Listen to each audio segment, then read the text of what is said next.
దేవభూమి కేరళలో విషాదం మిగిల్చిన వాయనాడ్ ఘటనలో మృతుల సంఖ్య పెరుగుతూనే ఉంది. ఎటు చూసినా శవాల దిబ్బలే కనిపిస్తున్నాయి.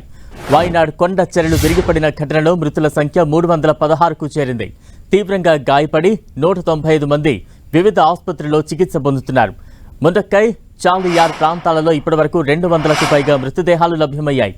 శిథిలాలు తొలగించిన తర్వాత మృతుల సంఖ్య మరింత పెరిగే అవకాశం ఉంది. ఇప్పటివరకు 1592 మందిని రక్షించారు. 8107 మందిని సహాయక శిబిరాలకు తరలించారు. గల్లంతైన వారి కోసం సహాయక బృందాలు గాలింపు చర్యలు కొనసాగిస్తున్నాయి. ముఖ్యంగా మెప్పాడి, ముండకై, చురల్మల, అత్తమల, నూల్పుజ ప్రాంతాల్లో సహాయక చర్యలు కంటిన్యూ అవుతున్నాయి. ఇక కేరళలోని వాయనాడ్ విపత్తులో మృతుల సంఖ్య నిరంతరం పెరుగుతోంది.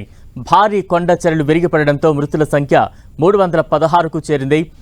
ఘటనలో 200 మందికి పైగా గాయపడ్డారు. రంగంలోకి దిగిన సైన్యం సుమారు 1000 మందిని రక్షించగా ఇంకా 220 మంది జాడ కనిపించలేదు.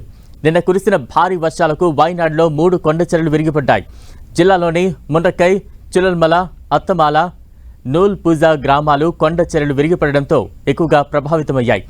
హెచ్డిఆర్ ప్రయత్నాలను సమన్వయం చేయడానికి ఆర్మీ కోజికోడ్లో కమాండ్ అండ్ కంట్రోల్ సెంటర్ను ఏర్పాటు చేసింది.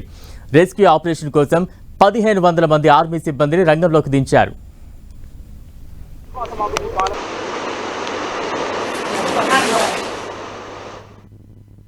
భారత సైన్యం వాయనాడ్లోని బెయిలీ వంతెన నిర్మాణాన్ని విజయవంతంగా పూర్తి చేసింది.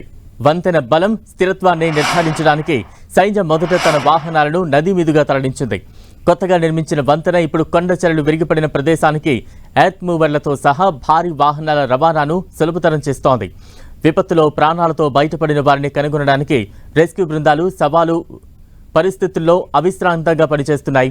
క్లిష్ట భూభాగం వల్ల రెస్క్యూ ప్రయత్నాలకు చాలా ఆటంకం కలుగుతోంది. ధ్వంసమైన రోడ్లు, వంతెనలతో సమస్యలు మరింత జటిలమయ్యాయి. భారీ యంత్రాల కొరత వల్ల మట్టి, పెద్ద పెద్ద చెట్లు తొలగింపు పనులు నెమ్మదిగా జరుగుతున్నాయి. దీనివల్ల భవనాలకు విస్తృతమైన నష్టం జరిగింది. వేలాది మంది ప్రజలు సహాయక శిబిరాల్లో ఉన్నారని, మానసిక క్షోభకు గురవుతున్నారని కేరళ ఆరోగ్య మంత్రి వీణా జార్జ్ తెలిపారు. ఆసుపత్రులు, శిబిరాలను సందర్శించాలని చెప్పారు. మానసిక సహాయాన్ని అందించడం, అంటువ్యాధుల నియంత్రణపై దృష్టి పెట్టడం మా ప్రాధాన్యత అన్నారు. కేరళ ముఖ్యమంత్రి పినరాయి విజయన్ కొనసాగుతున్న సహాయక చర్యలు కొనసాగుతున్నాయని చెప్పారు. వివిధ దళాలు, అధికారులు, స్థానిక వాలంటీర్లతో కూడిన సమన్వయ ఆపరేషన్ బాధితులను రక్షించడం, తప్పిపోయిన వారి మృతదేహాలను వెలికితీయడంపై దృష్టి సారించిందని చెప్పారు.